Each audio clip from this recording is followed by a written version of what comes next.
We sing because we know what it feels like to be free. The knowledge of the truth will make us free. That's how Africans ought to be. Walking every day with the right knowledge in our minds. Knowledge of the truth will make us free. That's how Africans ought to be. Living every day in the power of our mind. The subject for today is your debt has been paid in full. So why are you paying for it?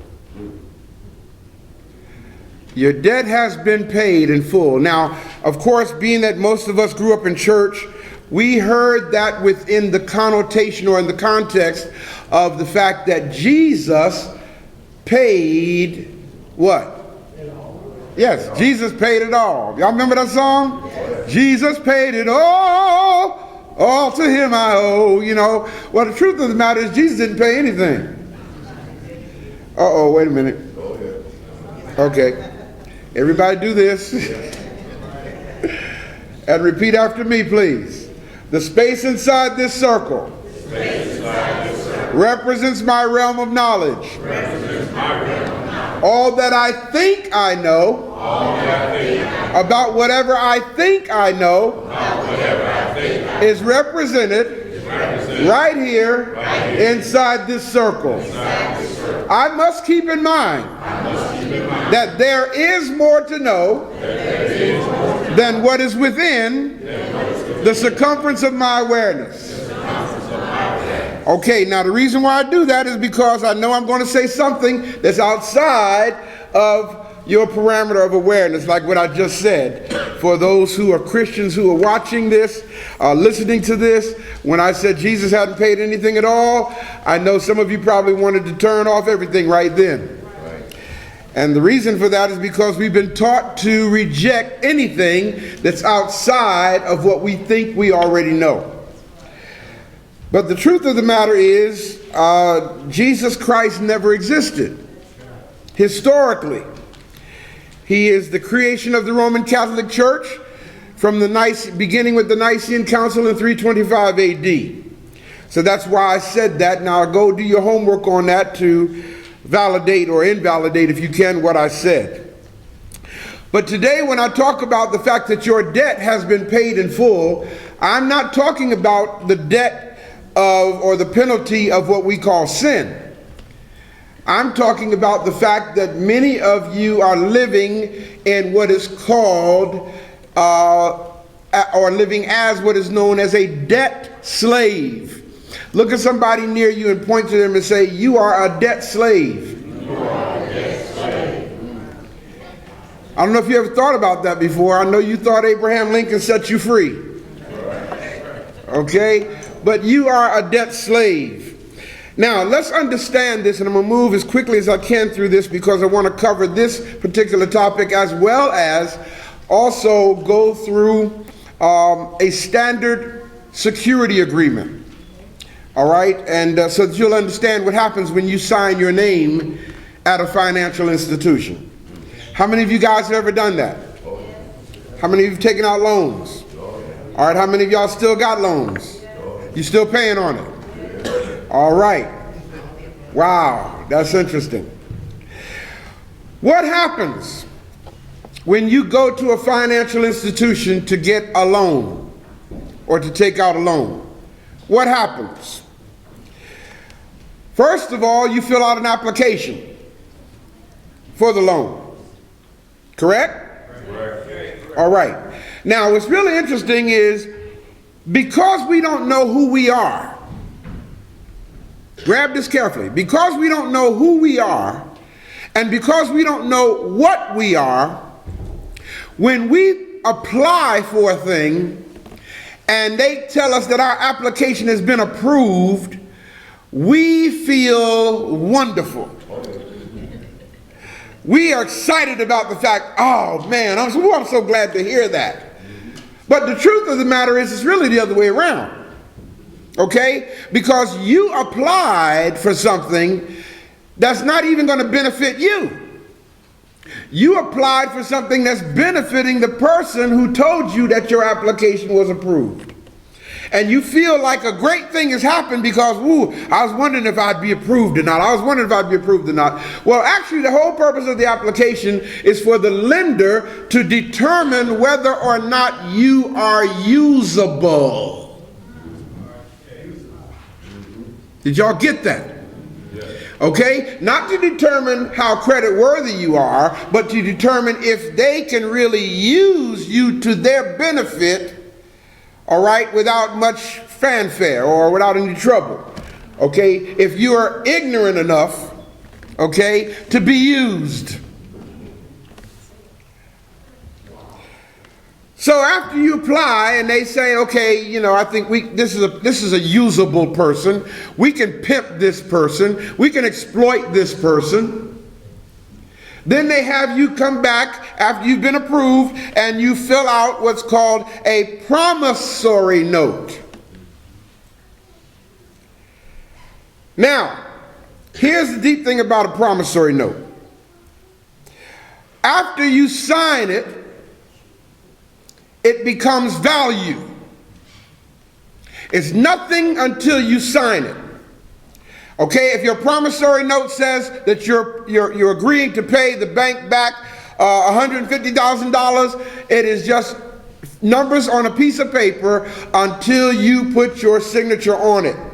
Same thing as when you write a check out of your checkbook. The check that you write is nothing but worthless paper until you what? Once you sign it, that piece of paper automatically becomes the value of the numbers written on it. Do you understand what I'm saying? Yes. Well, a check as a draft, a promissory note is a promise. Both of them are negotiable instruments. According to the Uniform Commercial Code, a negotiable instrument is tender. So once you sign the promissory note, the back of your promissory note is then stamped by the bank. After you leave out, they turn it over and they stamp it or endorse it just like they do a check. And then they deposit the promissory note into an account in your name. Now, how many of y'all knew that? One hand. Great. Okay. See, you didn't know that once you sign a promissory note, okay, and they endorse it and deposit it, it is monetized for the value that's on that promissory note. So it's just like depositing a check into an account. Do y'all grab what I'm saying so far? Okay. Once it's deposited into what's called a transaction account in your name, which wasn't disclosed to you, by the way, okay? And you need to understand something, family. In order for a contract to be a good contract, it must be with everybody say full disclosure. Full disclosure. Now, what does that mean? That means that they tell you everything about it. Okay, so if they didn't tell you that they're going to create a transaction account in your name, that's not full disclosure. Right. All right, got me? Another element for a contract to be good is it must be in good faith. Okay? And it must be what is called in legal terms with clean hands. Got me? So what that means is, and understand something, there's nothing about clean hands, good faith, and full disclosure with our monetary system. Which means that most, if not all of the contracts that you sign are illegal. Are you grabbing this? The note's deposited into a transaction account that the bank created in your name, okay, which they didn't disclose to you, and you didn't know that it gave them the authority to open a transaction account in your name. You didn't go to the bank to open an account, you went to the bank to get a loan. But in the paperwork that you filled out, you authorized them to open an account in your name. The bank then writes a check from your transaction account to you. And you think that the bank is giving you a loan. But what happens is the bank took that promissory note and sold it to the Federal Reserve or to what is called the securities market. They securitized the note. And once they securitized the note, they sold it, so the bank got the money for the note. You grab what I'm saying? Yes. Okay? So you're saying, well, Brother Ray, okay, I'm following you a little bit. I'm following. Well, so what are you saying? I'm saying that your note got paid. When they sold it, they got paid. Now, the deep thing about it is you don't know this, but the UCC allows the lender to sell your note up to 9 times. Okay, so they collected on it, paid it off in full, and they're going to sell it again and sell it again and sell it again. And we're going to show you in the security agreement where they can do that.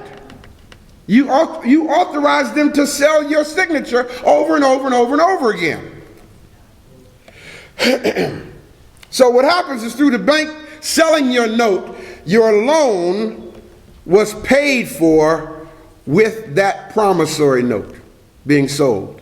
Because the promissory note is legal tender once it is signed and endorsed, just like a check. Are y'all with me? Yes. Now, the deep thing about it is your promissory note becomes an asset to the bank. In other words, you deposited money in the bank. So it's recorded as an asset in the bank's ledger.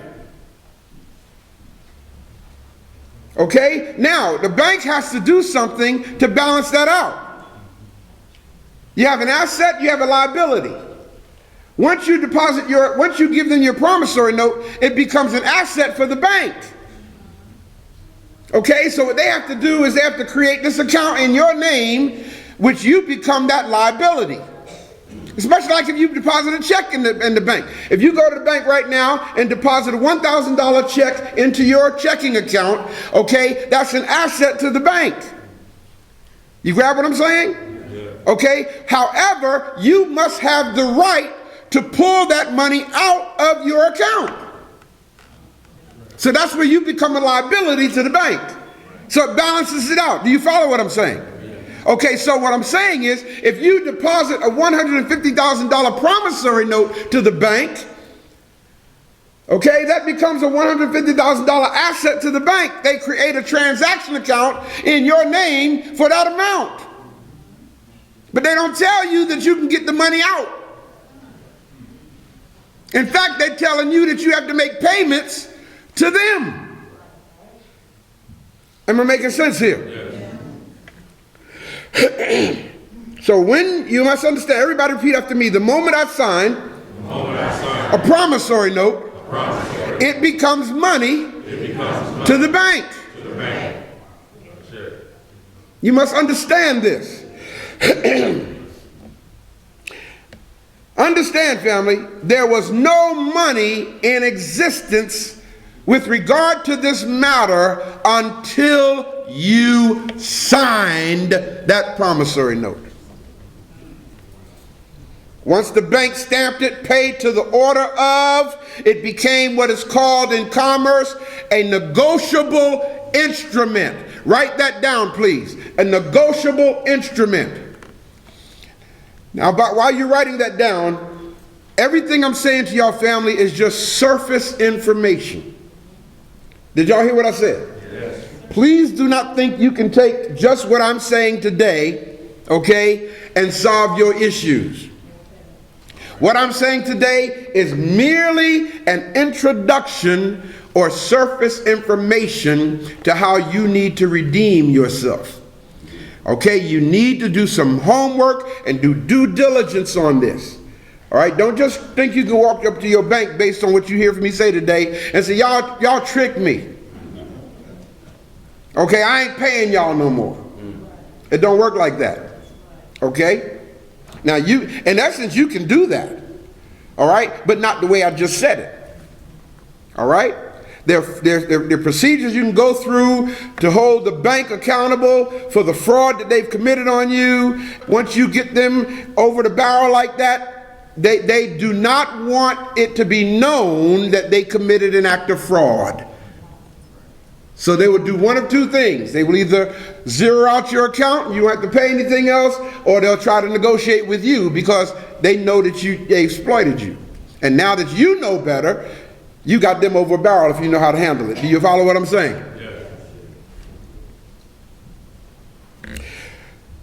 To the bank, your promissory note becomes a negotiable instrument, which is legal tender in law.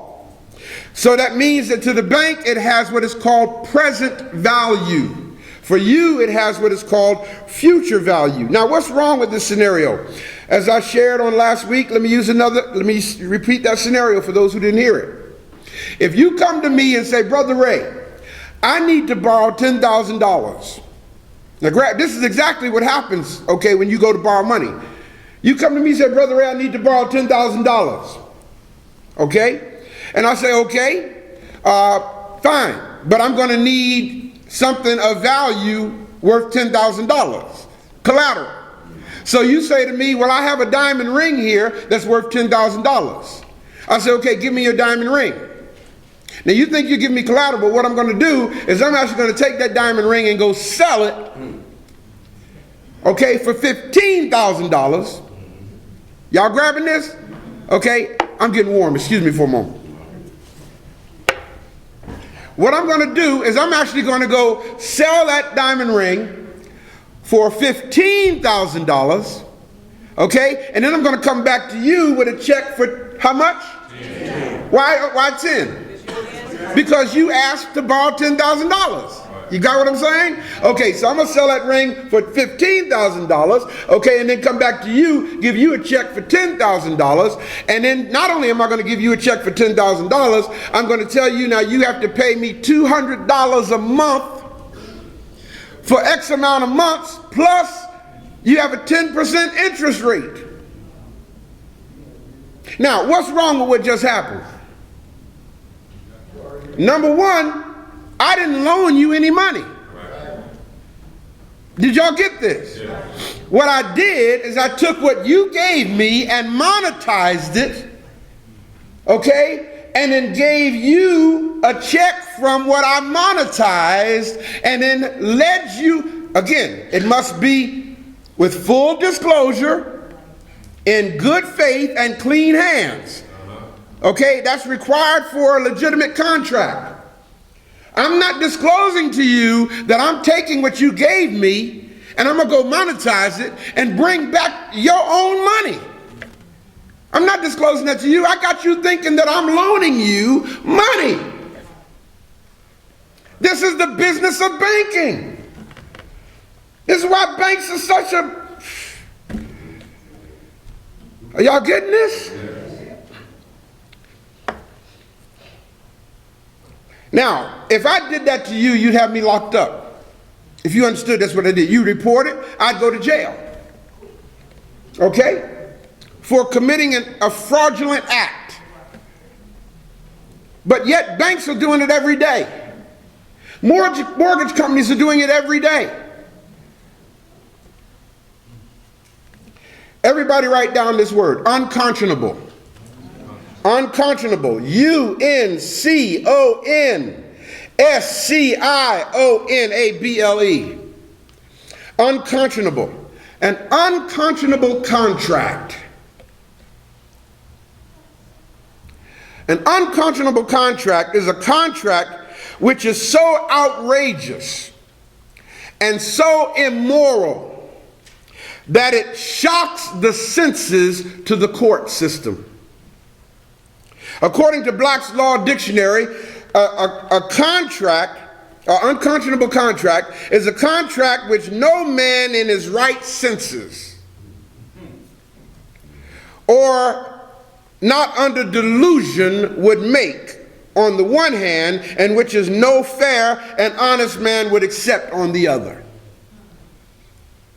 Now, most of the contracts that you guys have signed are unconscionable contracts. And as we go through the security agreement here today, you're going to see that.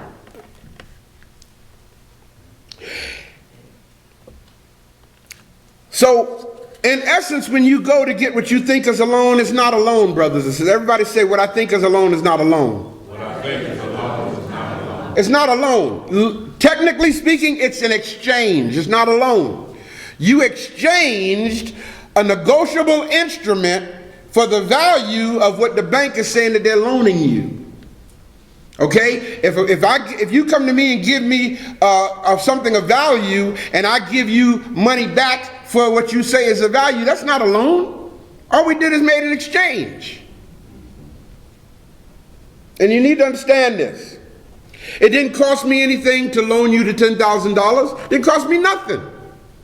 So if it didn't cost me anything, why am I making you pay me back with interest? Everybody say, because we don't know no better.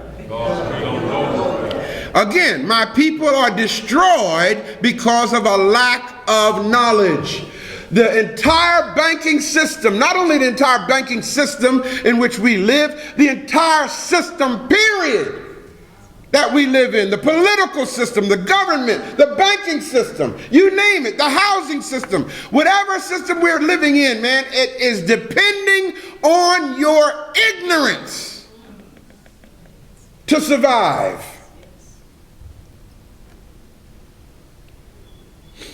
In the same way that your promissory note became the funding instrument for your loan, the bank received it as an asset, as legal tender, in the form of money, deposited it in account. Now, according to the Uniform Commercial Code, a promissory note is a negotiable instrument.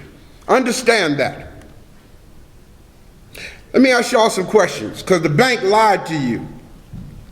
I'm telling you now. Our banks lied to us. Our mortgage companies lied to us and told us that they were loaning us money. Think about this. Think about this. If you open up a finance company, right? Okay. Let's say this finance company just opened up on whatever street. And within the next 2 weeks, 40 people go in to take out a loan for $100,000. Where did they get the money from to loan you?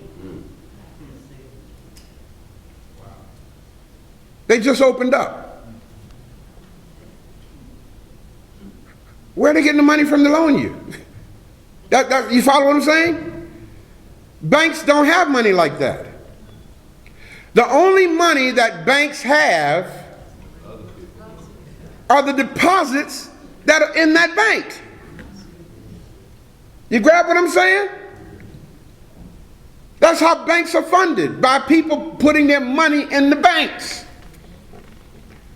And that's why when banks go under, people start wanting to shoot folk.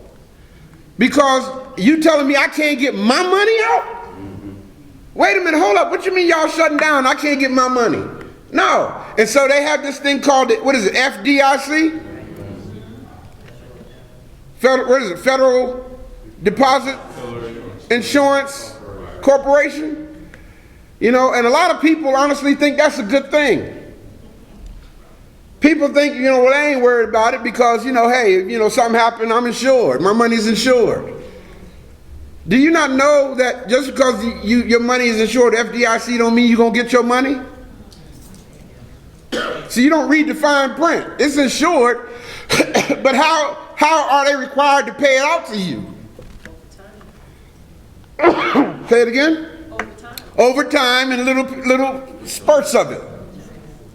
So it ain't really, you got, and they only show up to $100,000, right? Most of them. So you got $100,000 in this bank, $100,000 in this bank, $100,000 in this bank, so forth, And the bank go under and you ain't worried about it because it's insured. So you think that you can just fill out a claim form, and get $100,000. Where the FDIC gonna come up with all that money? Okay, so they have to learn the business of money is learning how to create money. As Minister Stewart told us last week, it's fiat money. F-I-A-T, write that down, please. Fiat money. What is fiat money? What does fiat mean? Fiat means to speak into existence out of nothing. That's why in the book of Genesis where it says, and God said, let there be light.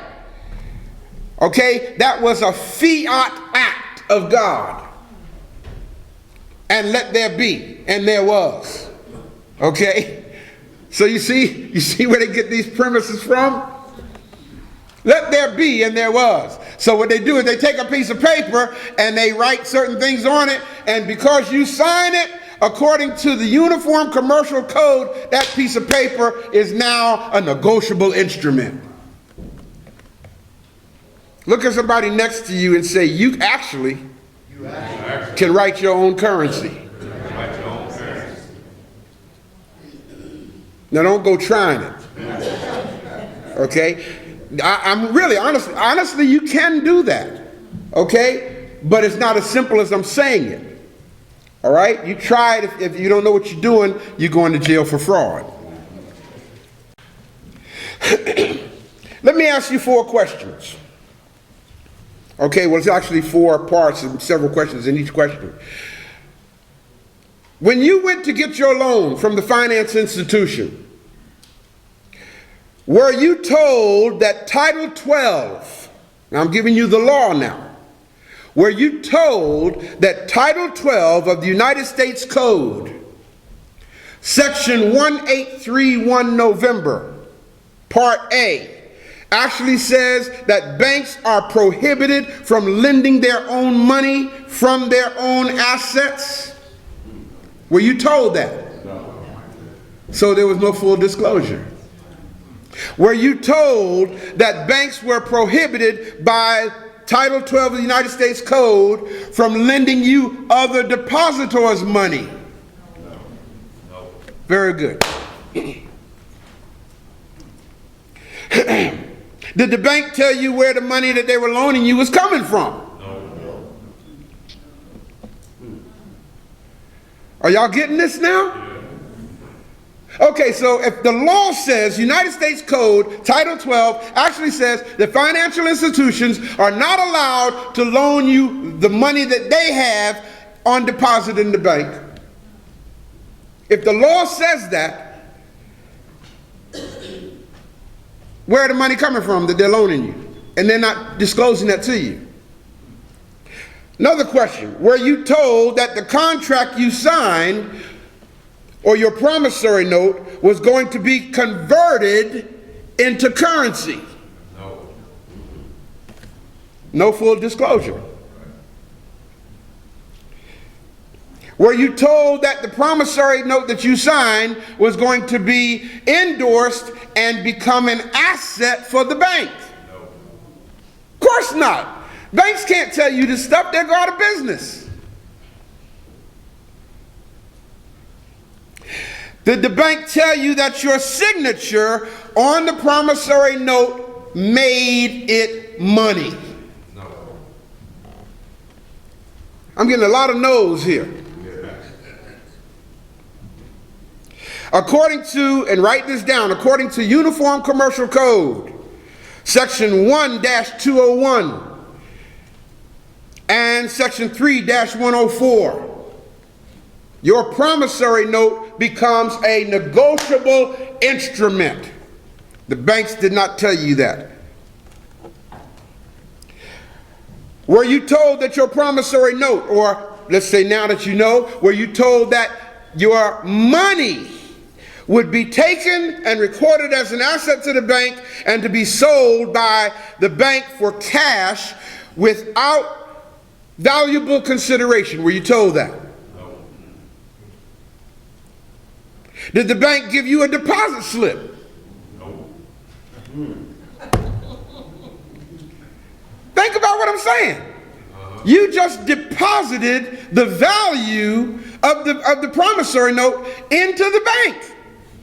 And they deposited in their account in your name. When you when you make a deposit to your checking account, they give you what? A deposit slip.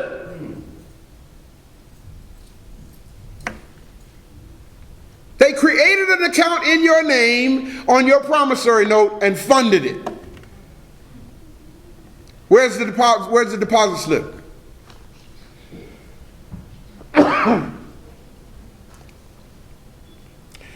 Just as the bank would normally provide you with a deposit slip for your checking account or your savings account. Were you told that the bank would create an account in your name? No, you weren't told this. And that this account would literally contain the money from the promissory note that you signed. No, they didn't tell you that.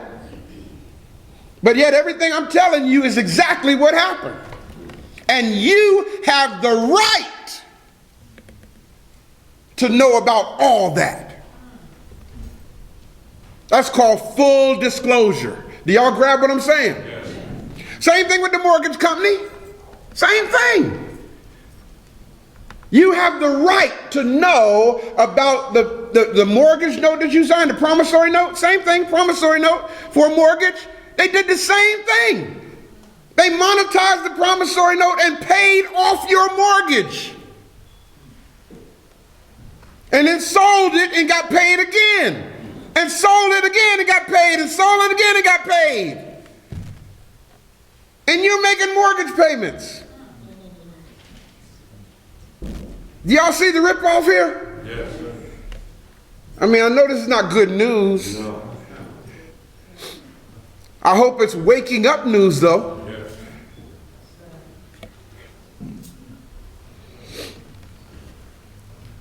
The bank owes you the money, the value of that promissory note. So why are you making monthly payments? Because you've been tricked into it.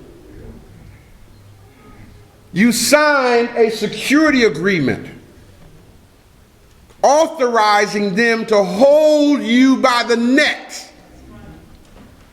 to pay for something that is already paid. So actually the bank owes you. They don't own your promissory note. They made an exchange for your promissory note at the face value of the note. They deposited your note and sold it.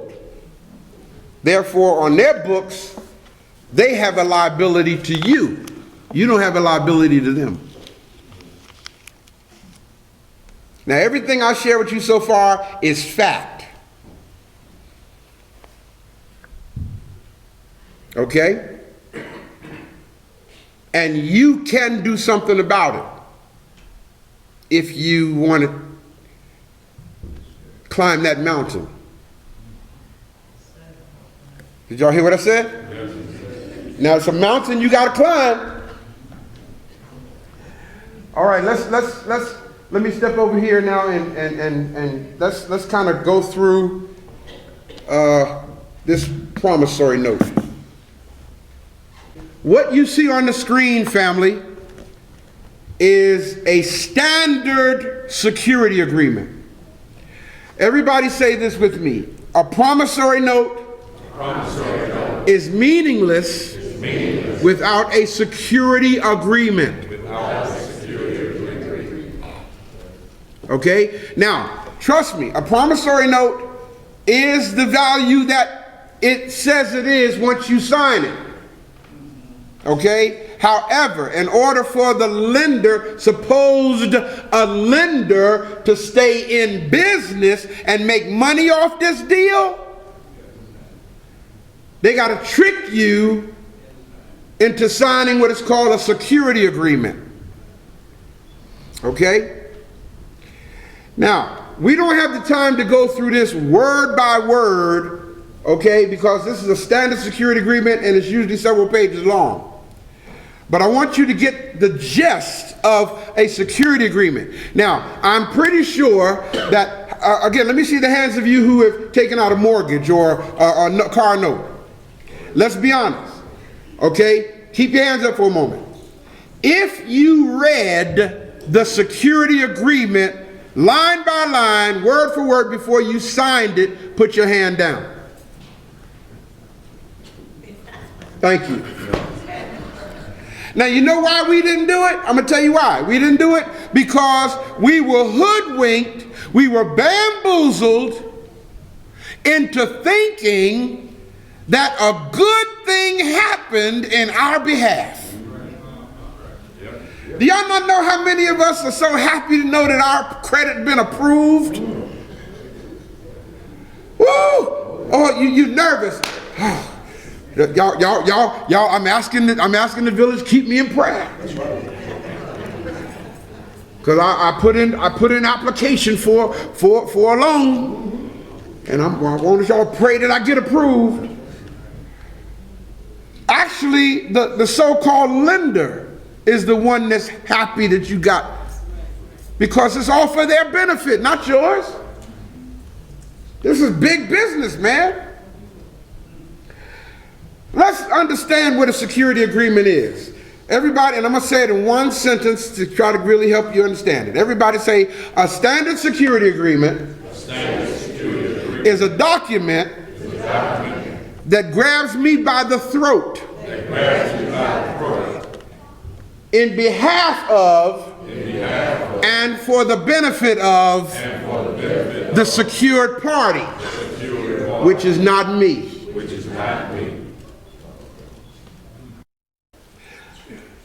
Security agreement. Now I'm going to go through this. This security agreement, let me get my pointer here. This security agreement, okay, dated this, and they put the day's date in there, is made by and between, okay, your name goes here first as a corporation. As a corporation. Not a live, flesh and blood, breathing, living soul. Are y'all getting this? Now, again, if you guys remember when I talked about this some time ago on the Uniform Commercial Code, it is against the law in commerce to do business with a flesh and blood living soul. Are y'all grabbing this? Yes. This is why when you were born, your mother in her application for a certificate of live birth signed and authorized the government to create a fictitious entity with your name. And that entity is called a straw man or a corporation. That straw man corporate entity is the entity with your name all in capital letters. Do you follow what I'm saying? Are you sure? Yes. If you look at your driver's license, you'll see that your name is written in all capital letters, which is illegal. A name is a proper noun. Is it not? Okay, according to the law of language, a proper noun must be written in title case. The first letter must be capitalized. Are y'all getting this? Not the whole word. But a corporation in commerce must be written in all caps. So the name on your driver's license is not you. It's the corporation that was created with your name. Are you understanding me? Yes. That's why when you get a ticket, the police officer asks you to sign here. Because once you do what? Sign. Yes. You got to start understanding how important your signature is. This is one of the reasons why I tell people now, because everything now is electronic signature. Okay, you can't even ship a package from UPS now without signing a little square box. Do you know what's happening with that? It digitizes your signature. They can take that and put it on anything. Okay? So I'm telling you, yes, I'm telling you, right here over the pulpit, right through the DVD, right on television, I'm telling y'all, do not sign your real signature when you sign these electronic signature things. Close your eyes, turn your head, and use your left hand. And I promise you it will still go through. It'll go through. Because your signature becomes in commerce your fingerprint. Are y'all getting this? Yes. So you are the what? The debtor. With an address that gives your address, and between you and GMAC or Wells Fargo or Bank of America or whoever. And they become what is called what? The secured party. Everybody say debtor, and secured party. Now, I just told you, if you have a loan out and all that kind of stuff, you are what is called a debt slave. This is one of the reasons why we told you guys about the Uniform Commercial Code Financing Statement, UCC-1. All right? Because once you fill out a UCC-1, it changes your status from being a debtor to a secured party. Are you getting this? Yes. Once you become a secured party, all right, then just like in this security agreement, you make a security agreement when you do your UCC-1, you make out a security agreement contract between you and your fiction. And you become the secured party over your fiction instead of the government being the secured party over your fiction. It's called taking back who you are. They created an entity to do business and commerce without your permission. So when you file your UCC-1, you're taking back what they created without your permission, and then they have to ask you to use your fiction. They don't have to ask you to use it now, because you're volunteering for them to use it. When you get a driver's license, you're volunteering for them to use it. Okay? When you get a social security card, you're filling out all information telling them they can use your fiction for their benefit. When you apply for a marriage license, you're giving them the power to use your fiction for their benefit. Did you not know, y'all, that birth certificates, marriage license, all of those things are sold as securities on the stock market?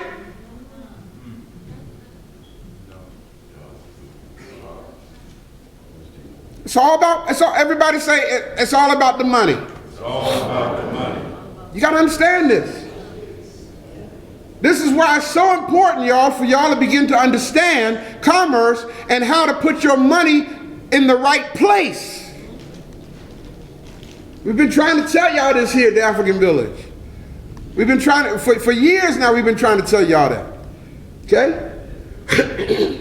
Notice what it goes on to say. Under the terms hereof, the secured party desires to obtain, grab this now, listen to this good. The secured party, everybody say again, the secured party, in this security agreement is not me. It's not me.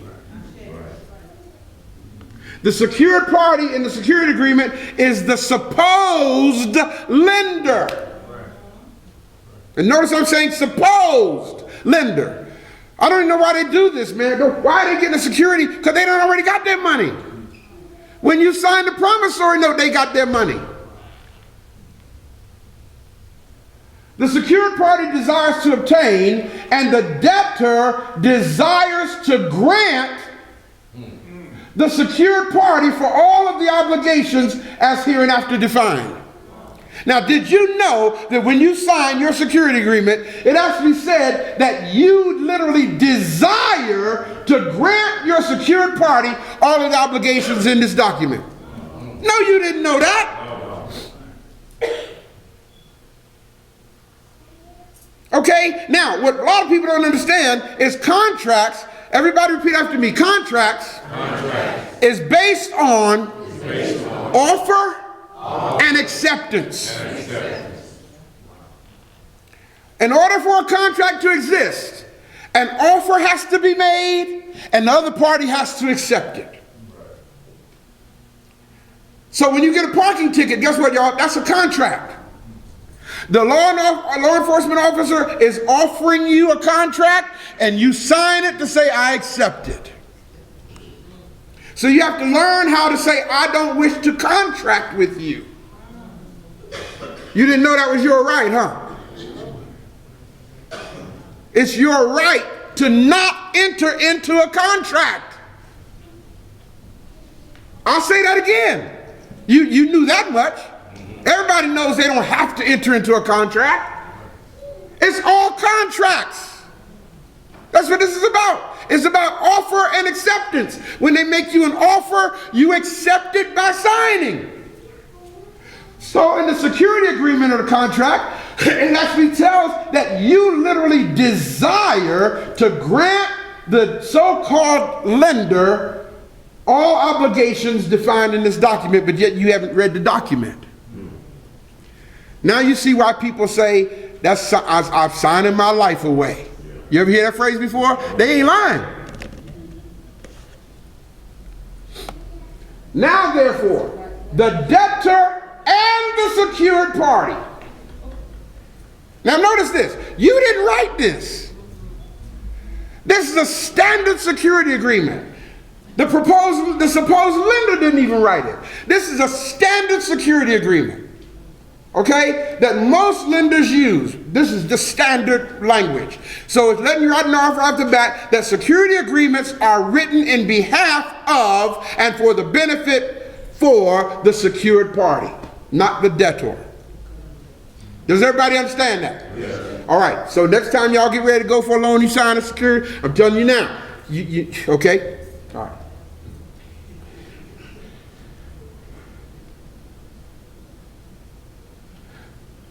Okay. The debtor and the secured party, intending to be legally bound, hereby agree. So it's actually the document. See, this is why y'all, once you sign this, that's it. Because you're telling them, I intend to be legally bound to you. I desire to grant you anything that pertains to me.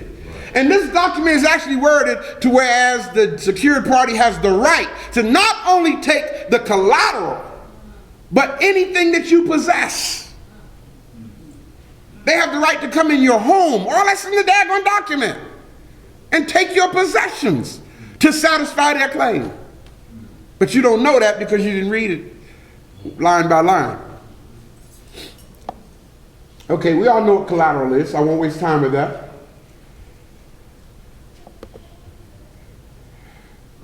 We all know what collateral assignment, but just for the sake of reading it here, collateral assignment means a certain collateral assignment of the lessee's interest and lease dated for the benefit of who? Secured party. Right. Not for your benefit. Okay? I don't know how to get this line out of here. The loan documents, you know what that is. All right, that's the note. Okay? The loan document is the note itself. All right? And it actually defines for you these things in the security agreement. Bear with me, y'all. I'm trying to navigate this thing here. The note means what? That certain promissory note, dated as the date hereof, made by the debtor for the benefit of who? It's telling you. Obligations. Now check out this, y'all. Obligations shall include all debts, liabilities, obligations, covenants, and duties owing from the debtor to the secured party of any kind or nature, present or future, including any interest accruing thereon after maturity or after the filing of any petition in bankruptcy. You see how they're protecting themselves? It's actually written here, so even if you file bankruptcy, it won't be covered in your bankruptcy. or the commencement of any insolvency, reorganization, or like proceeding relating to the debtor. Whether or not a claim for posting or post-petition interest is allowed in such proceedings, whether evidenced by or arising under the or whatever this agreement, so forth. Okay, so okay, let's move on. Now, brothers and sisters, I encourage you to go to Google, go to the internet, and just pull up UCC security agreement. Okay? And you can read all of this in detail for yourself. This is a standard Uniform Commercial Code security agreement. Okay? So what I don't cover here in detail, you can go read it for yourself. So the next time you decide you want to go get a loan, you know what you're signing for. Now, one thing that, again, a very important point here, I forgot to state. A contract is based on two things. What did I tell you they were? Offer and what else? Acceptance. Offer and acceptance. You don't have to accept what they offer. It's negotiable. So if you see something in here that you don't agree with, guess what you have the right to do? Take that blue ballpoint pen, blue, not black, blue ballpoint pen, draw a line through that phrase that you don't agree with and initial it. You got the right to do that. Because this is about offer and acceptance. Are y'all getting this? Stop selling your soul for a $5,000 loan. That ain't even a loan. I mean, don't get me wrong. They have a right to be protected, but they don't have the right to exploit you. They have the right to protect their interests, okay, but with limitations. Are y'all getting what I'm saying? Yes, sir. The UCC means Uniform Commercial Code. Brothers and sisters, I cannot stress to you how important it is for you to begin to understand how powerful the Uniform Commercial Code is. I remember standing here in this pulpit one day when I was teaching y'all about the UCC 1, and I held up the Uniform Commercial Code and I told y'all this is now the Word of God. Y'all remember I said that? Okay, because on this planet, the UCC is the Word of God. Not even the state statutes for Missouri or any other state. Now grab what I'm saying. What are you saying, Brother Ray? Are you saying that the state statutes don't matter? What I'm telling you is the state statutes for every state are subordinate to the Uniform Commercial Code. And if you go to the Secretary of State website for the state of Missouri, go to Missouri Secretary of State website, you'll actually see a hyperlink says Uniform Commercial Code. On every state Secretary of State's website, the Uniform Commercial Code takes preeminence over the state statutes, and the state statutes are actually incorporated into the Uniform Commercial Code because the Uniform Commercial Code is the Word of God on planet Earth. Not just in the state of Missouri. Are y'all getting what I'm saying? Yes, sir. You need to understand this. You need to know the Uniform Commercial Code like you know your Bible. Well, most of us don't know the Bible either. You need to know it like you know your name, like you know the back of your hand. Okay, let's go to the next point. The grant of security interest. Check this out. To secure the obligations, the debtor, as debtor, hereby assigns and grants to the secured party, as secured party, a continuing lien on and security interest in the collateral. Do you see that? Change in name or locations. What that simply says is you have to let the secured party know if you move, change your address, all that kind of stuff. Or if the supposed location that you're keeping the collateral at, for example, if you have a car and you got this address and you move to another address, this is simply saying you got to let the secured party know where you now live or wherever the collateral is located. Okay, let's go to the next point. Representations and warranties. The debtor represents warrants and covenants to the secured party. Again, see how this is all written for the secured party? It's not written for the debtor. It's not written to protect you. There's nothing in this document to protect you. So since ain't nothing in it to protect you, what do you need to do? Somebody say it again. Protect yourself. Thank you. It's your right to do that. The Uniform Commercial Code gives you the right to protect yourself. It's called reservation of rights. That's why whenever I sign my name on a document, I don't care what document it is, I sign it UCC 1-308 without prejudice. And then I sign what people might call a signature. Y'all get this? Yes. In other words, everybody repeat after me. If I don't say it, to protect myself, then I have no right to be protected.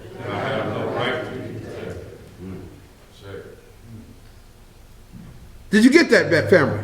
Yes. If you don't protect yourself, if you don't declare yourself, if you don't speak up for yourself, then don't get upset when they shaft you. Because the society that we live in is not designed for your benefit.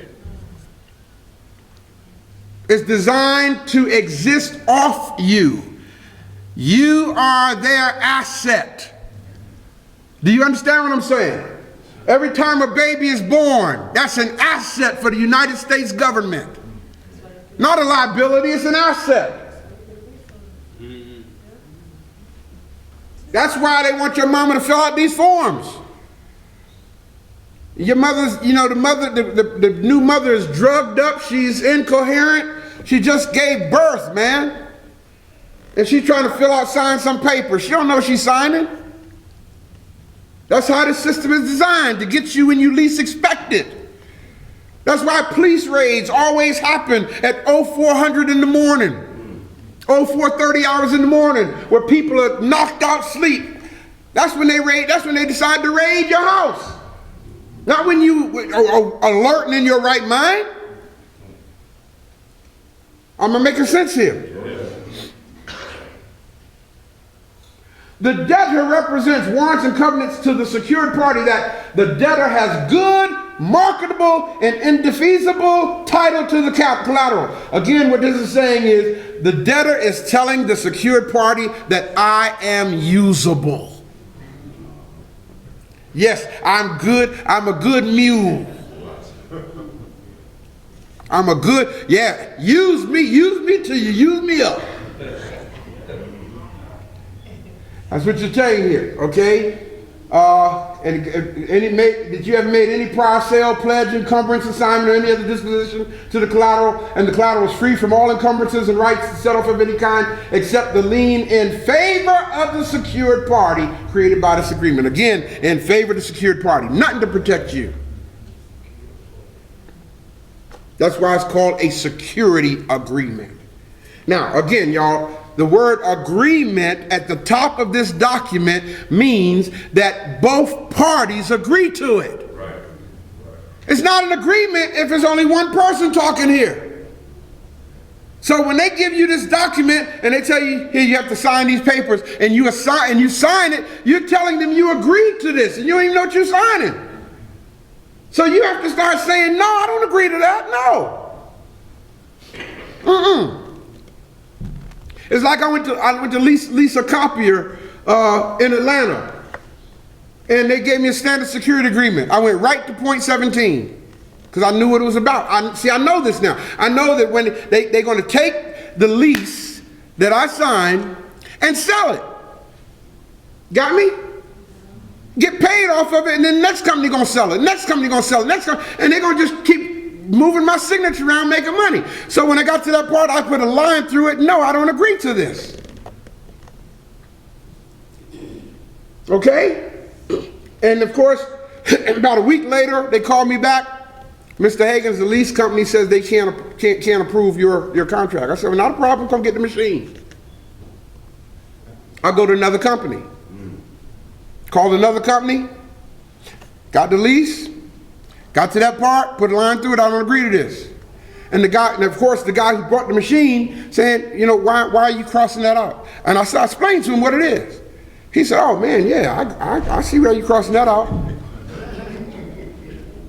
I said, because what y'all gonna do is y'all gonna get paid on this and still want me to pay it.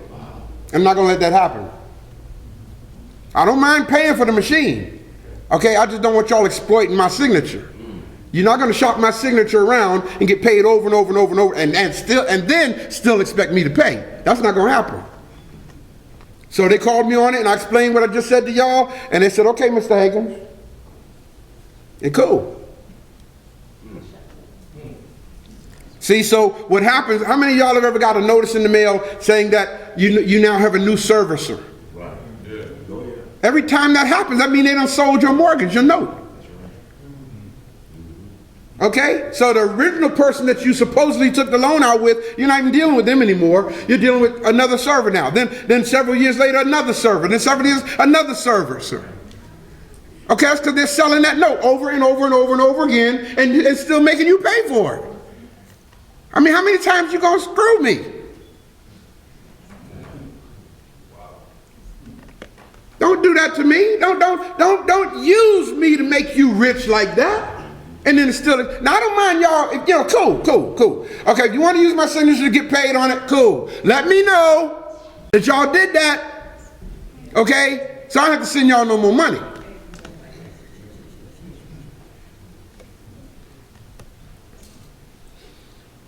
Okay. Do y'all grab what I'm saying? I mean, is this making sense, people? Yes, sir. Okay, next one, debtor's covenants. Another word for covenant is agreement. Okay, so what this is saying is, this is what you as the debtor agrees to. Okay, the debtor covenants that he, does it say he? No. Or does it say she? No. Why not? That's a corporation. Thank you. So even in their language, they have to literally state that you are a fictitious. You're not a live flesh and blood breathing person. So they see you as an entity, as a fictional entity. And that's why it says the debtor covenants that it shall, okay, here it is, from time to time allow the secured party to do whatever they want to do. They want to just drop into your house unannounced to make sure that the collateral is still in good shape and everything. They have the right to do that. This is what you're giving up your privacy and everything here. All right, keep the collateral in good order at all times. And again, I can understand this, you know, but there's certain things in here you ain't gonna be doing to me. You ain't gonna be coming to my house unannounced. I don't agree to that. You grab what I'm saying? Okay, like I said, you guys can read all this. This is standard language here. Now notice this part. Negative pledge, no transfer. Y'all see that? Now this is interesting because it's actually written, you can't sell the collateral, but they can sell it. Okay? The debtor will not sell or offer to sell or otherwise transfer or grant or allow the imposition of a lien or security interest upon the collateral, so forth, da-da-da-da-da-da-da-da. Okay. Further assurances. Debtor hereby, what's that word, y'all? Irrevocably authorizes secured party at any time and from time to time to file in any, what's that word? Thank you. They know how powerful the UCC is. Everybody knows how powerful the Uniform Commercial Code is, but us. I mean, come on, let's be honest, family. I'm gonna just take a shot in the dark here. What other pulpit have you heard anybody tell you about the Uniform Commercial Code from? No. Thank you. The things that our people need to be taught for their empowerment, they're not being taught from pulpits. Every pastor needs to be telling their congregants about the Uniform Commercial Code, instead of telling them to pray that the Lord make a way for you.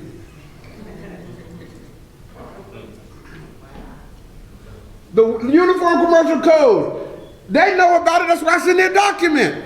The Uniform Commercial Code is the Word of God on planet Earth.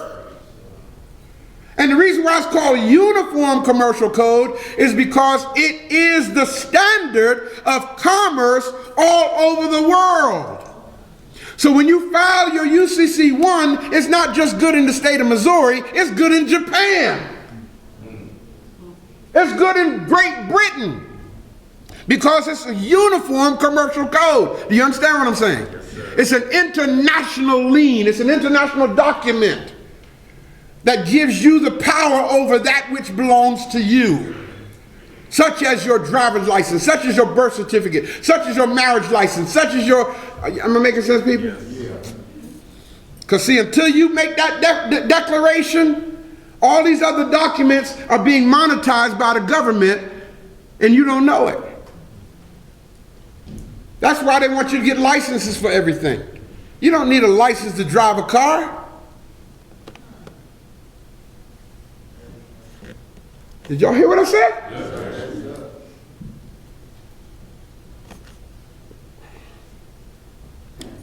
Now don't, I know if your license is suspended, don't say, oh, thank you, Dr. Hagins. Oh, I'm so glad you said that. Okay, because your license is suspended and you get pulled over, you get in a ticket or maybe arrested.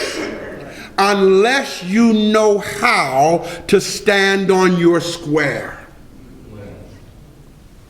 Are y'all following what I'm saying?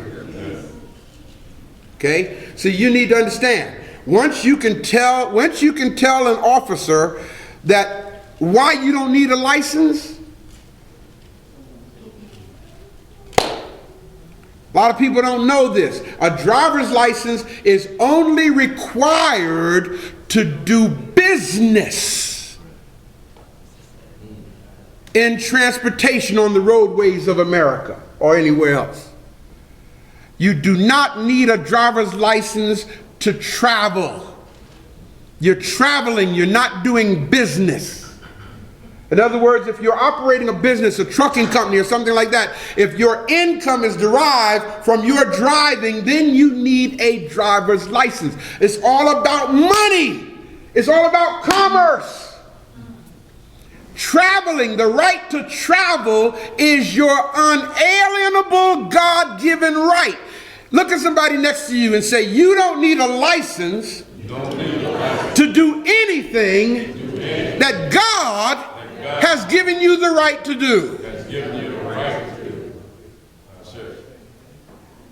It's called your unalienable right. It's called common law, not statutory law. Y'all remember a few weeks ago, I had Minister Stewart, she was reading my notice of understanding and intent and claim of right. It's because I made a statement. It's filed in the St. Louis County Recorder's Office. It's a legal declaration for Ray Hagins saying I am no longer a statutory law citizen. I'm a common law citizen. Do you understand? Unless you tell them that, they will treat you as a statutory law citizen. Am I making sense, people? Yes. What is common law? Common law is simply the way God intended for things to be. Period.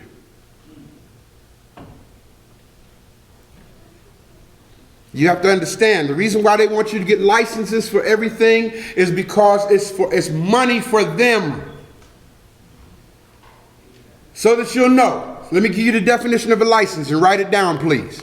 According to Black's Law Dictionary, a license is that which grants you permission. Notice I'm using the word permission, not the right. A license is that which grants you permission to do what would otherwise be unauthorized.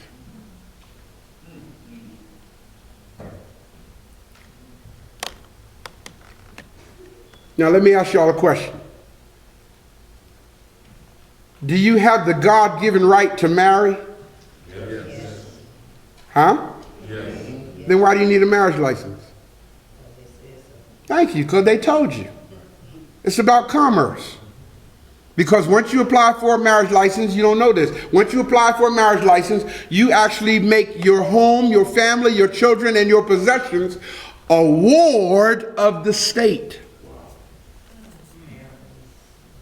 Did y'all hear what I just said? The state now has jurisdiction over everything that pertains to your marriage. Your bank accounts, your children's future, your everything. You don't need a license to drive. Anything else they tell you need a license. Now, again, you need a license to conduct business over the roadways. So if you're a truck driver, yes, you need a license because that's income you're getting am I making sense? But according to the law, you do not need a license to travel.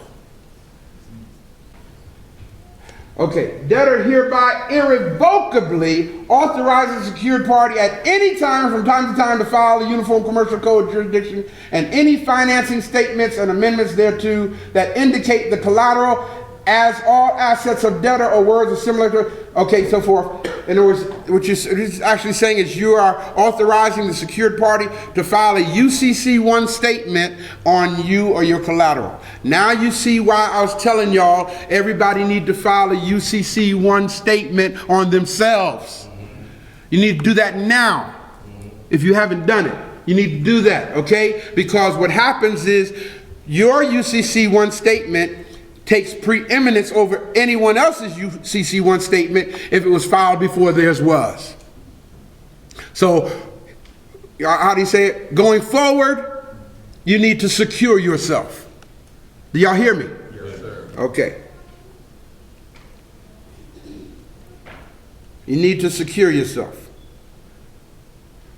Remedies.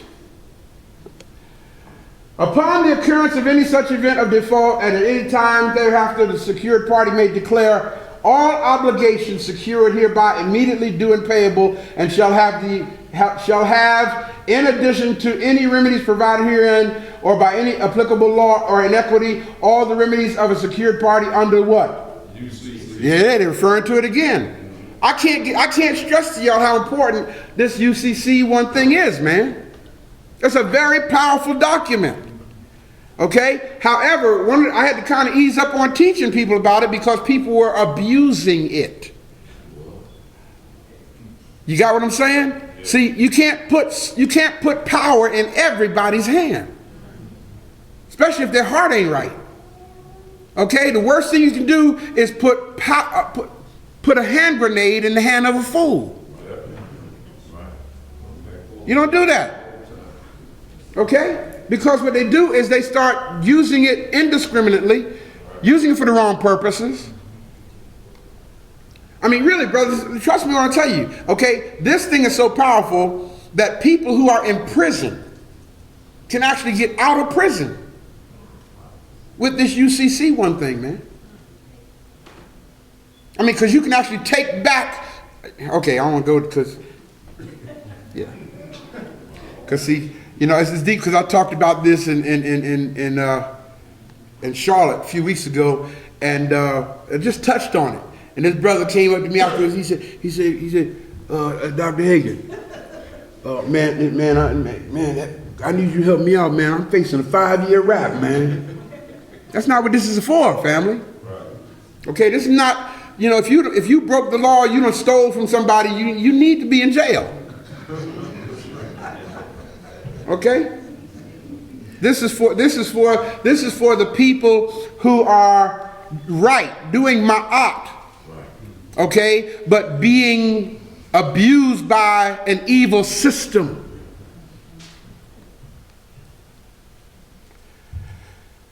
Let's move through this. Reservation of rights. Preservation of rights. Okay. Okay, I highlighted certain things I wanted to focus on because all of it is important. But that's why I said, y'all pull it up, please. Read through it on your own, okay? Change the writing. Check this out. Now, notice what they did here. Notice what they did.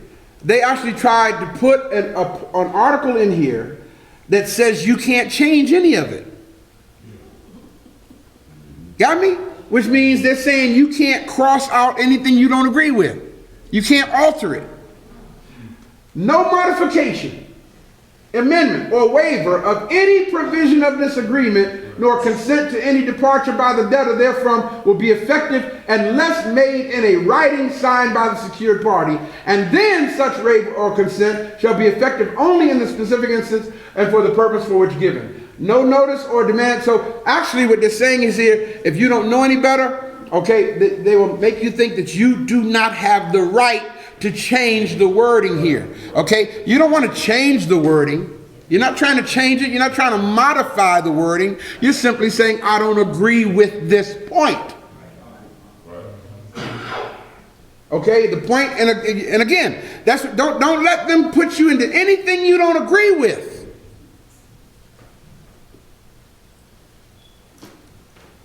Next point, the entire agreement.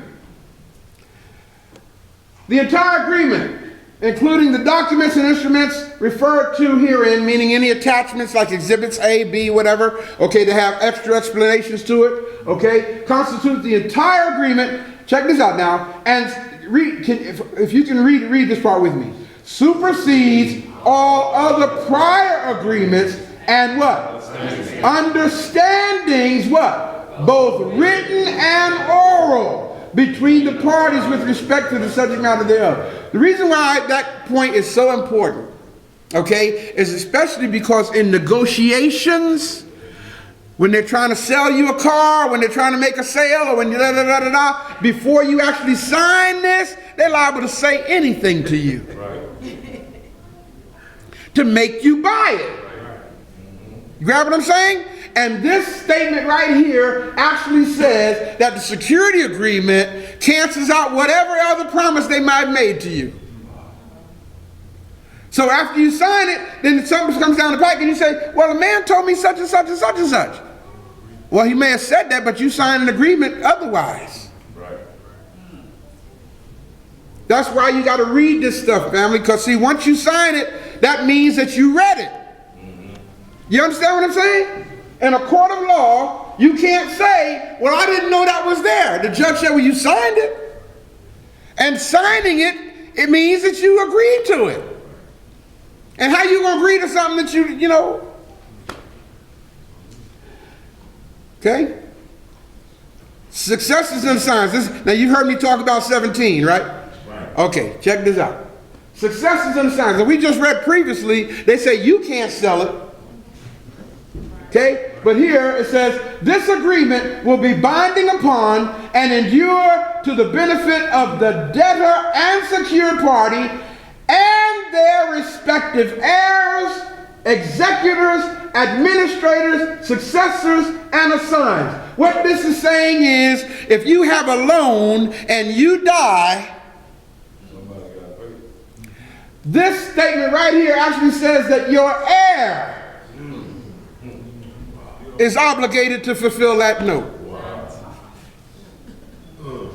Now, how many of y'all knew that? No. See? No. This means by law, they can actually come after your estate. Okay? Your executors, administrators, successors, and assigns.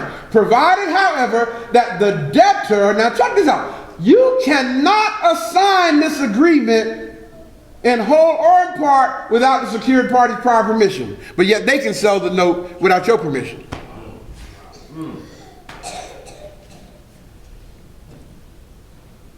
Okay? And of course, it always says the governing law, jurisdiction, whatever state it's done in. And then here's the real clincher right here. And they put this stuff here because they know it's illegal. They know what they're doing is illegal. So to protect themselves in their illegality, notice what it says. Waiver of jury trial.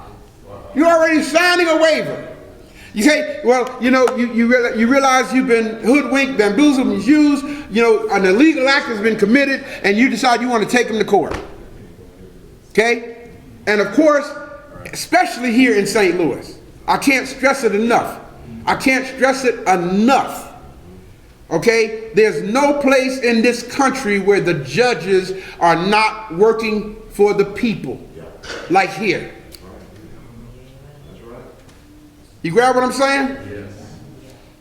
Okay, the judge, in fact, a lawyer said to me, I'm telling you now, the judges here are lender-friendly judges. And I'm quoting him. Now, what does that mean? Right.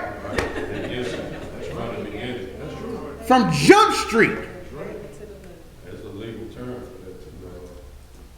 Okay. Now you can actually, if you know how to, you do your homework, you know how to take out a bond on the judges.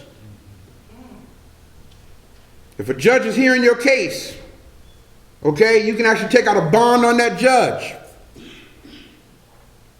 Take out a bond on the attorney that's supposedly representing you.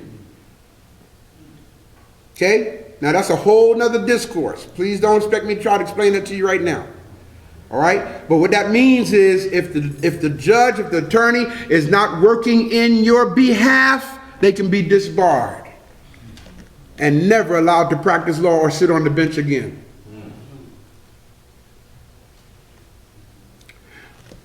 Waiver of jury trial. Each of the debtors and the secured party irrevocably waives any and all right it may have to a trial by jury. Why do you think that is?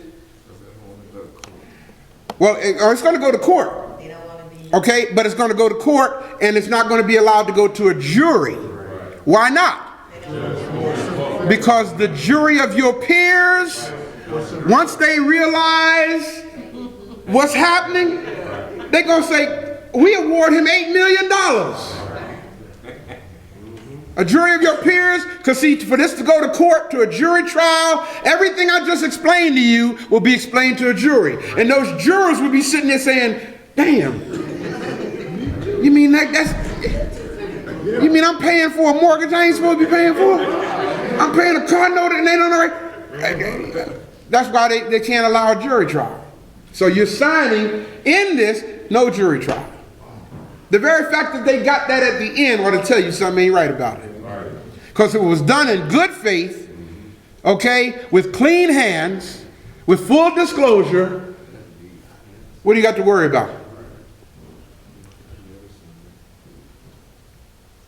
And of course, the execution page always follows, it's usually called Exhibit A. That's when they write other things on there that's not covered in the standard agreement that they want you to be bound by. Does everybody understand what I'm talking about here? Yes. Liberation means being free, not enslaved. That's what liberation means. And it's so important for us to understand, brothers and sisters, that we who are, see, there's a difference between having information and being liberated. Having information about your culture, your history, your past, what happened to us as a people, all that's good, okay? But until you begin to appropriate your power, and I think you might have, if anybody's been listening to me for any period of time, you've heard me say this, I will say it again, and I'm going to say it again, I'm going to say it again in the years to come.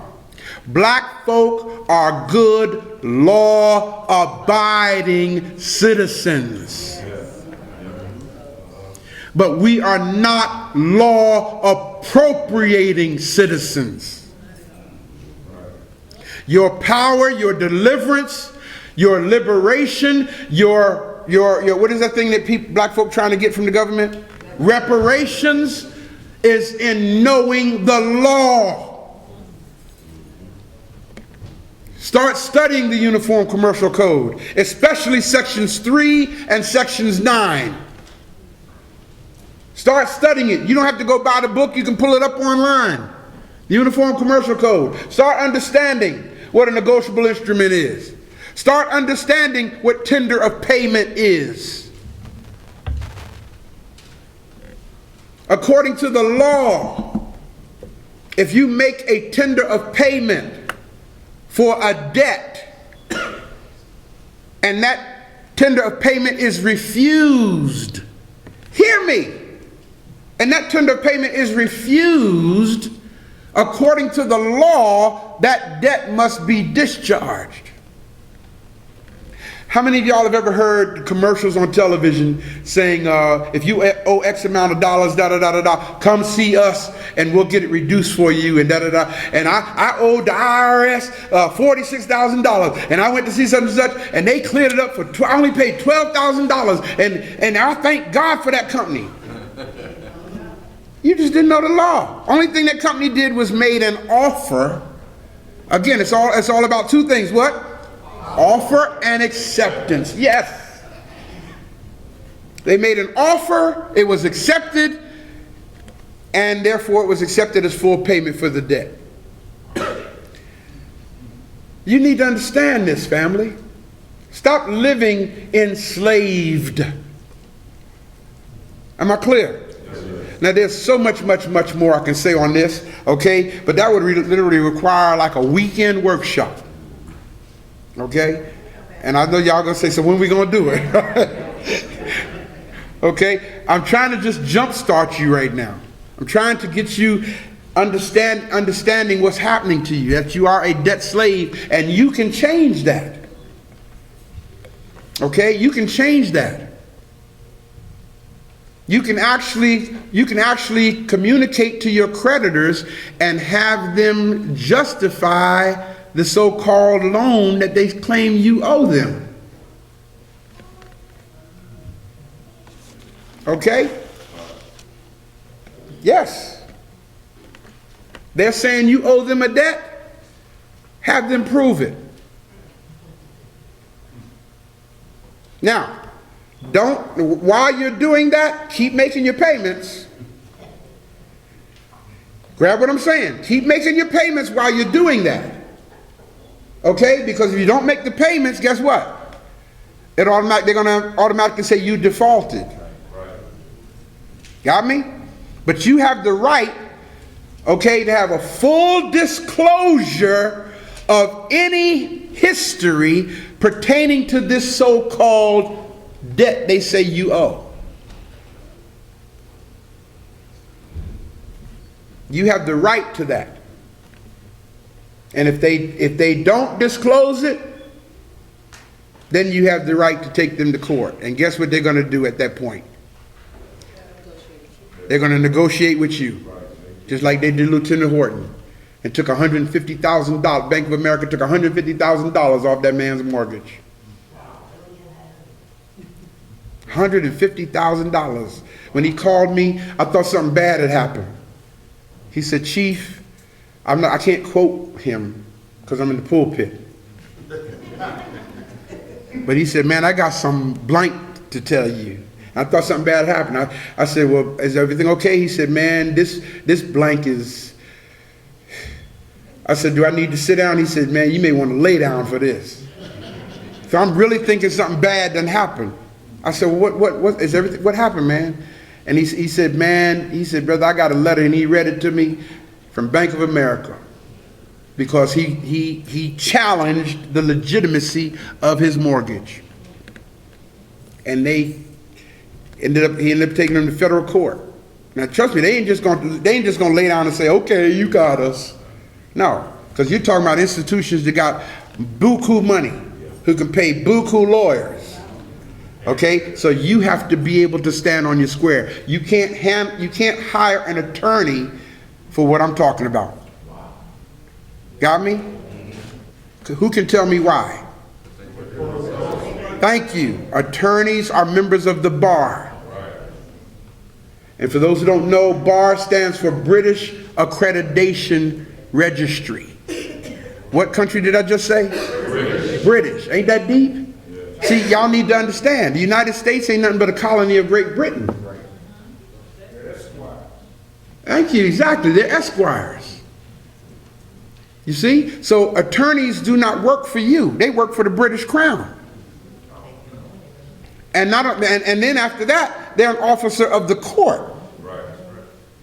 So you have two entities that take preeminence over you, the crown and the court, before they start worrying about you. And a lot of people don't know this. When you hire an attorney, what you're telling the judge is that you are incompetent. That's what hiring an attorney means. You know, you're telling the court, I had to hire somebody because I don't know what to say. So I had to hire somebody to speak for me. And that's why when you get in the courtroom, the judge will tell you that let your attorney speak for you. You can't speak. Okay? Why are you going to hire somebody to speak for you? Learn the law, learn the statutes, so you can speak for yourself if need be. Am I making sense, family? Now trust me, what I'm saying, brothers and sisters, is not something that you can just do part-time. Okay? What I'm talking about, man, takes research, time. And if you, it's a mountain to climb. Okay? And I found out that some people would just rather remain a slave. It's easier to remain a slave than to climb the mountain. I just make my payments every month. I ain't got time to go through learning all this kind of stuff. You know. But it's not as difficult as you think, man. The biggest thing is, while you're challenging your so-called lender, keep making your payments and start sending them tacit contracts. Who remembers what a tacit contract is?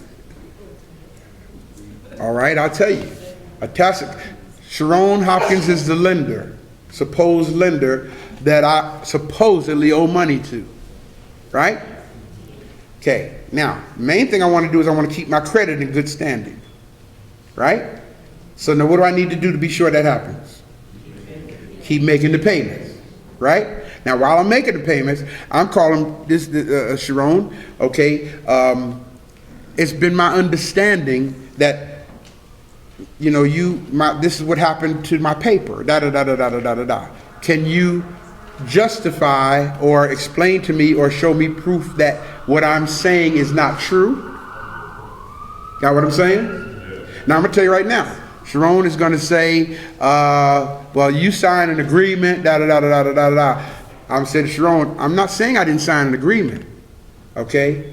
But I'm believing that this was an unconscionable act, okay? So on the grounds of unconscionability, all right, I want to know that everything is on the up and up, that this is really in good faith with clean hands, okay, with full disclosure. And based on what I'm understanding, this was not disclosed to me. And as you know, Sharon, if full disclosure does not take place, that's grounds to negate the contract. Y'all grabbing how I'm saying? I'm not calling them any names. I'm speaking to them with dignity. Right? And I'm letting them know, man, hey, did you see? And then he says back to me, well, I assure you everything was done on the up and up. Well, can you send me a history, okay, of the transactions? Can send me the original note? Well, they're not going to send you the original note. Okay? I need to see the note that I signed with you guys. That's a no-no. Not going to let that happen. Okay? Now at that point, I've been nice. I've been kind. You got what I'm saying? So now it's time for the tacit contract. Okay? Evidently, fraud has taken place. It appears to me that a fraudulent act has taken place and I'm a victim of fraud on your part. Okay? Now, I'm giving you 14 days or 21 days or 60, how many days you want to give them? I'm giving you 21 days, da-da-da-da-da-da-da, and then state your points. Am I making sense? You state your points, okay, and at the end of stating your points, you give them X amount of days to invalidate what you said. Okay, stating that if you fail to invalidate what I've said point by point, okay, with full explanation within a certain period of time, then you agree that fraud has taken place. You grab what I'm saying? Okay, that's called a tacit contract. All right, and after after the amount of days that you have allowed has expired, then that which you wrote becomes a contract in law. So if they fail to respond, everybody say acquiescence. Acquiescence in law means that I agree to what you said because I didn't speak up. Okay, then once you get that tacit contract in place and they did not respond, showing that they've committed an act of fraud because of their acquiescence is saying that you're accusing them of fraud and they ain't saying nothing. Then that gives you your grounds to have this whole thing dismissed. Do you follow what I'm saying? Okay. All right, I hope what I shared with you today, family, made sense. I hope it's helpful to you.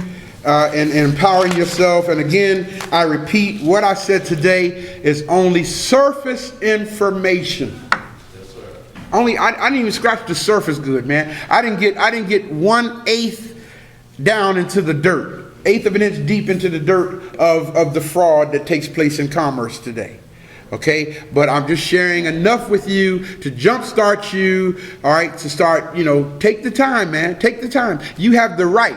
See, we are so punkish. We are so punkish, we honestly don't even want to write a letter of challenge. So we think it's going to mess up our credit. I don't want no trouble. Okay, so because you don't want no trouble. Okay? No, man, you have the right to find out the history of your note, the history of your transactions. Ask them, challenge them. I'm made to understand that you guys created a transaction account in my name with this note. I didn't receive a deposit slip for this. Okay, am I in error? You see what I'm saying?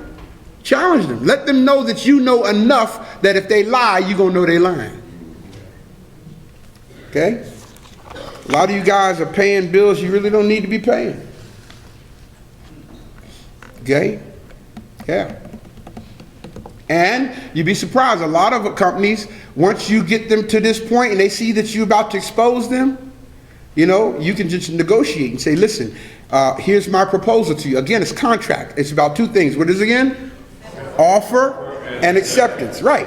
Okay, here's where we are. I see that I'm offering you, okay, the opportunity so that we don't proceed, so I don't proceed any further in legal matters against you. I'm offering you at this point to just zero out my account and we'll just let bygones be bygones. Okay? Or you can be gung-ho and try to go for all of it and get all your money back. But most people are just satisfied with saying, you know what? Okay, I'm finding out now I'm a victim of fraud. Okay, at this point, I'll tell you what. My offer to you is zero the account. Okay? And, send me notification that this account has been satisfied. You keep the money of mine that you got, and I'm going to go on my way, you go on your way. You done got paid, you done got your money, so let's let bygones be bygones, and I'm done with this matter, and we're done with it. Some people go that route. Okay, so you either you can be a slave to the system, or you can remove yourself from their control like that. Now, I'm not saying get rid of your citizenship. I ain't talking all that kind of stuff. All right, you need to belong to a nation for protection. You got what I'm saying? Okay, so I'm not saying get rid of your citizenship. Okay, but you can stop them from using you. Okay, pimping you. Exploiting you, okay, using your credit, using your good name for their benefit. That you can stop. Okay? All right. Ashe. Ashe.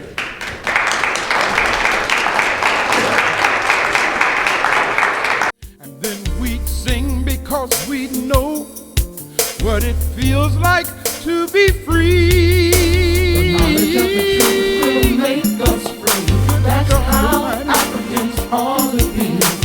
Walking every day with the right knowledge in our minds. Knowledge of the truth will make us free. That's how Africans ought to be. Living every day in the power of our minds. The knowledge of the truth will make us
must be free.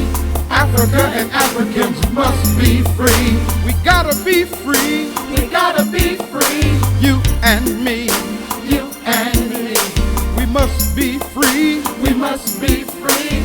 Africa and Africans must be free. we gotta be free, We gotta be free. you and me.